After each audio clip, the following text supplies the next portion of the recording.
Hi guys. This is Nance here again. I've been trying to find like a good sitting spot around my house where I could do these and the dogs won't get all over me. And I think I might have found my spot. So this is an area of my house that I feel really calm in.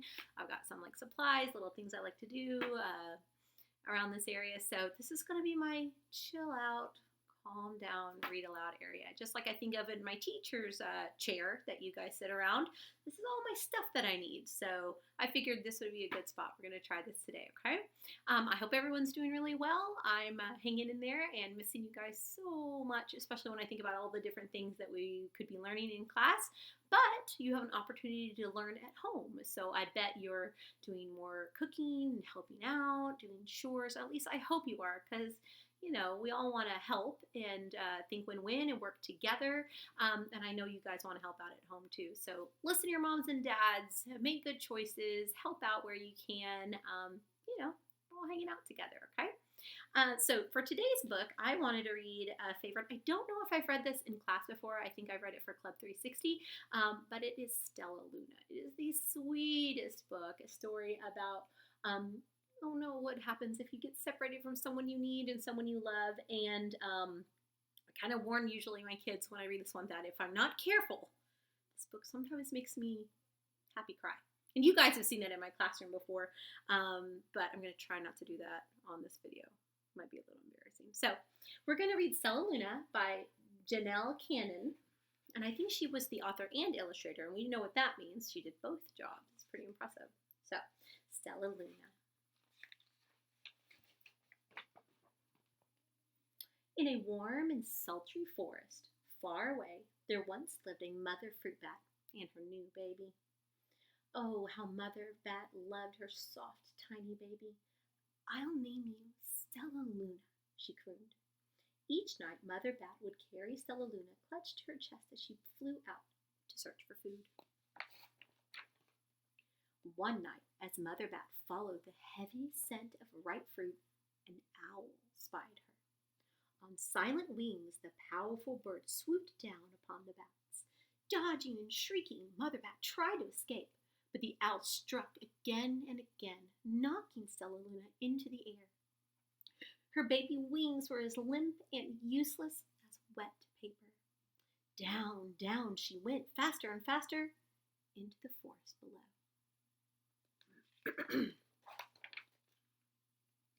The dark, leafy tangle of branches caught Stellaluna as she fell.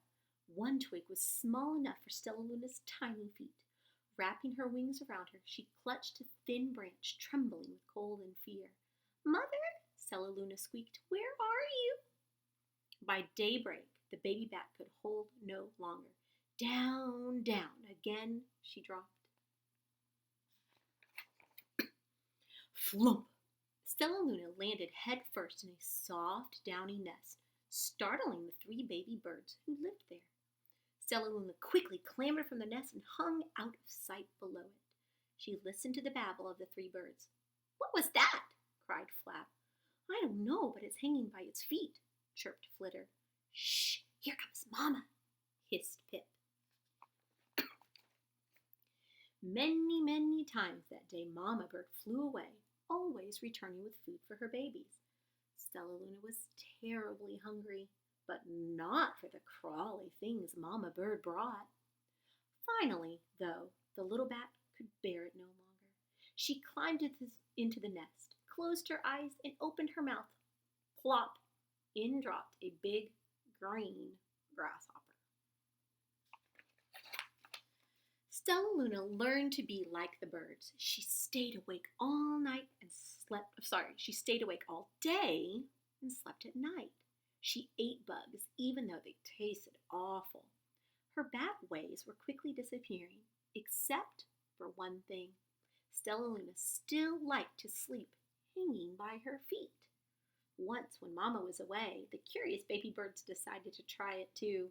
When Mama Bird came back home, she saw 8 tiny feet gripping the edge of the nest. Eek! She cried. Get back up here this instant. You're going to fall and break your necks. The birds clambered back into the nest, but Mama Bird stopped Stellaluna. are teaching my children to do bad things. I will not let you back into this nest until you promise to obey all the rules of this house."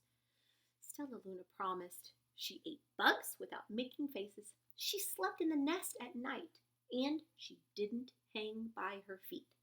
Stellaluna behaved as a good bird should. All the babies grew quickly. Soon the nest became crowded. Mama Bird told them that it was time to learn to fly. One by one, Pip, Flatter, Flitter, Flap, and Stellaluna jumped from the nest. Their wings worked. "I'm just like them," thought Stellaluna. "I can fly too." Pip, Flitter, and Flap landed gracefully on a branch. Stellaluna tried to do the same. How embarrassing.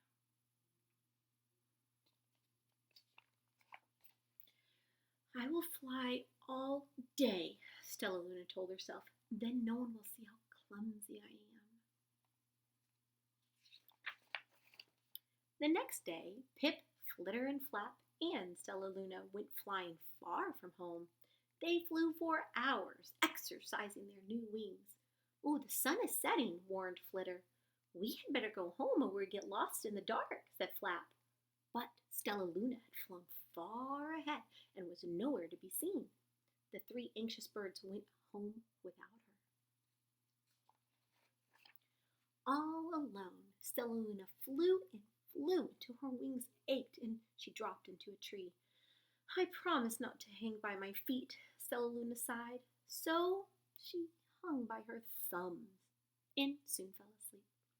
She didn't hear the soft sound of wings coming near.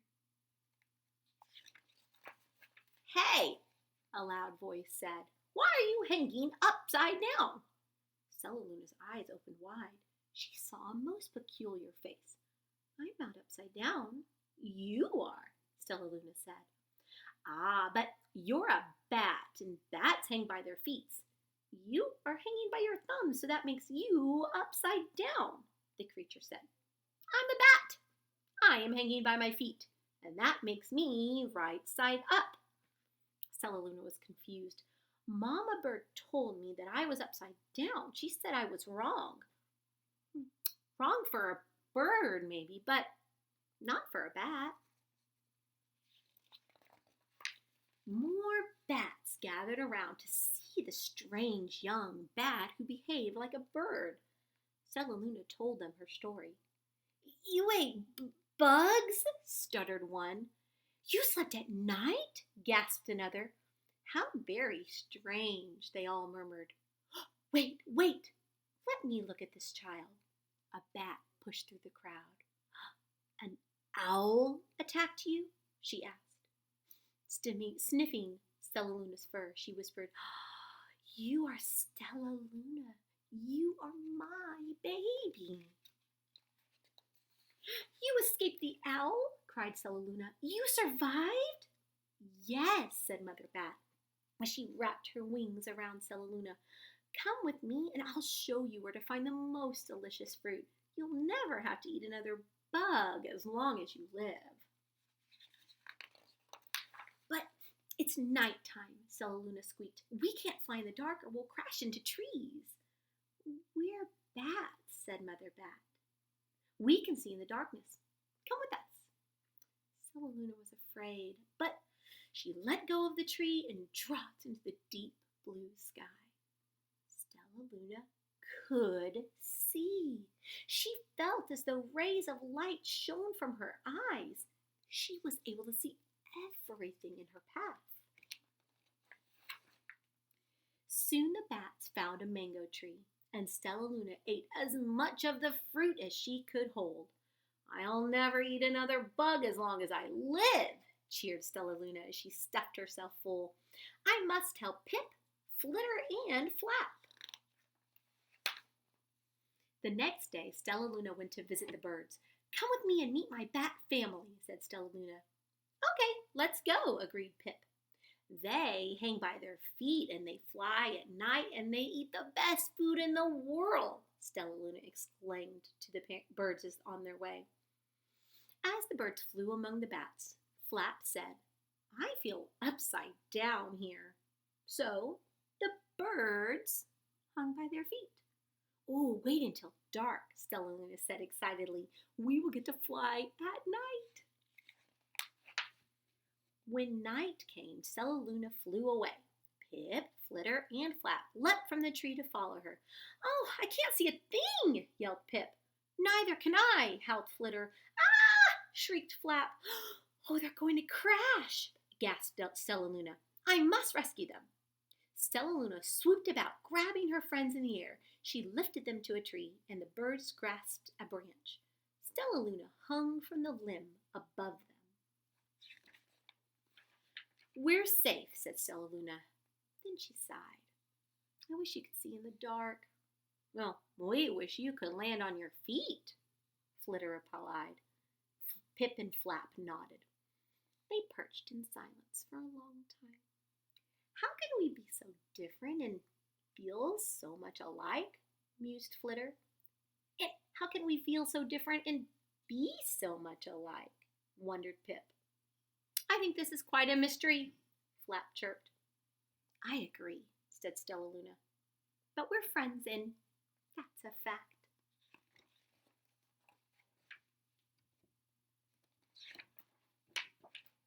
I love that story. It kind of reminds me that it's really great when you get to be around different people that maybe do things in different ways and eat different foods and kind of live in a different way.